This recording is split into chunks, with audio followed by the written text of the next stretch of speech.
Hello and welcome back to my mini blog. এতদিন পরে আমি ফাঁকা হয়েছি, মানে লিটারালি মর্নিং শিফট করতে করতে আমি ক্লান্ত। তার মধ্যে কয়েকদিন আমার স্টলও বসেছিল কোন্নগরে, তো সেখানে যাওয়া হতো, তো দ্যাটস ওয়াই একদমই টাইম পেতাম না। আজকে ফাঁকা আছি, তাই জন্য ভাইকে নিয়ে একটু বেরিয়েছি।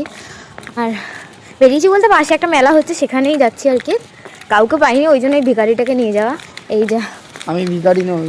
সত্যি বলতে কাজ বাজে থাকবার কালীনে আমার ফ্যামিলির সাথেও টাইম স্পেন্ড করা হয় না, অ্যান্ড তুষারের সাথেও টাইম স্পেন্ড করা হয় না। বন্ধুবান্ধব তো ছেড়েই দিলাম। তো আজকে একটু ফাঁকা ছিলাম, ভাবলাম মেলা দিয়ে একটু ঘুরেই আসি, বোর হচ্ছিলাম। তো ভাই আর আমি চলে গেছিলাম, আর ওর সাথেও খুব একটা আমার বেরোনো হয় না, একদমই খুব কম আমাদের দুজনের দেখা হয়।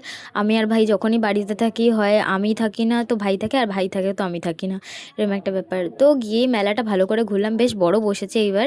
তো গিয়ে মোমো আর ঘুগনি খেয়েছিলাম, মোমোটা একদম বকওয়াস ছিল। দেন তারপর একটু বালিখালে চা খেতে গেছিলাম, ক্লিপসগুলো নেইনি, রাত্রেবেলা ডিনার করবো বলে চাউমিন নিয়ে বাড়ি চলে এসেছিলাম। তো চলো টাটা বাই, পরের ভিডিওতে দেখা হবে।